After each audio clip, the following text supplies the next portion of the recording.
So here we have a brand new Mac Mini with an M4 Apple Silicone processor, and we have installed VMware Fusion, which is the VMware desktop version for Mac. So that's already installed, and in this video, we're going to install Kali Linux to this machine via VMware Fusion. So let's go ahead and get started now. I am remoted into a machine. I use Devolution's Remote Desktop Manager so that I can have a single monitor and access many machines. What we're going to do is go ahead and get started. We're going to go out to Google Chrome. I'm just going to say download Kali Linux. There it is. That'll take us to the Get Kali Linux page. Okay, and we have a lot of great options here. I'm going to go ahead and widen this up so we can take a look. So as you can see, we've got ISOs here. We've got virtual machines. Now, unfortunately, because this is Apple Silicone, there is not, and hopefully Kali Linux will add one to this, but there's not a VMware for the particular Apple Silicone. So we're going to have to go back here. We're going to grab the ISO file, the Apple Silicon ISO file right here, and we're going to download that file. Now, our file has been downloaded. There it is right there. But before we continue, because I teach cybersecurity classes, let's quickly go run the hash. So as you can see, I've redirected to the downloads folder. I'm going to run this command here. Let me put it all on one line so you can see it. SHA-SUM-A 256. Okay, since I've got a SHA-256 hash. And then the file I want to run it on. So I'll go ahead and run that. Pause it while it runs. And we can see right here, it's a little difficult to see, but the hash matches. So I know that the file I just downloaded has not been manipulated or compromised and is the intended file based on the SHA here on the website that I expect to get.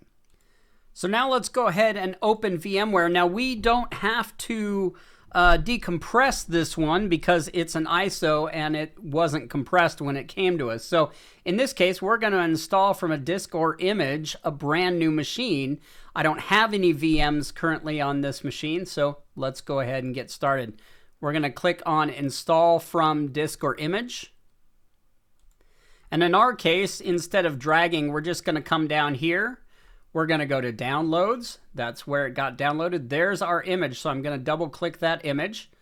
I'm going to say Allow, and then I'm going to Continue. Now at this point, I've got to choose what kind of image this is. It's certainly not a Windows image. So let's go ahead and go down to Linux. It is based on Debian, so we'll go ahead and use that. I'm going to use the latest version, and notice ARM, so I'll say Continue. And then I'll say Finish. It's going to ask me what I want to save this machine at. I'm going to save it as Kali Linux ARM 64, just so I know it's an ARM version. I'll save it in the defaults folder. Since I only have one drive on this computer, I'll save it where VMware wants to save the file, and I'll say Save. At this point, we're ready to start the install, so I'll choose Install, and then we'll choose English. For me, it's United States. We'll do American English. And if you notice on this new Mac Mini 4, this thing just screams. I'm going to go ahead and pause till we get to the point that we need to give it some sort of input. So just to keep this video basic, we're going to go ahead and use a lot of the defaults that it wants us to for this machine. So you can see we're going to call the host name Kali, and we'll say Continue. We don't need a domain name, so we'll just continue. Full name of the user, I'm going to call this user Kali, just again to keep things simple. We'll create a Kali account. And then we need to choose a password. And again, not recommended, but we're going to keep it simple. We'll use Kali. We'll re-enter the password. We'll double check it. I'm going to pick Pacific time zone and pause while it continues. Again, since I'm creating this video for brand new users, I'm going to go ahead and say guided, use entire disk, not going to worry about encryption. There's the disk that I want to put it in, so I'll go ahead and continue. All files in one partition will continue. We'll finish partitioning. In this case, we got to go over and say yes, write the changes to the disks, and it will start to install the base system. So here it's got some selections. I'm going to go ahead and just come back over and install the defaults here by saying continue.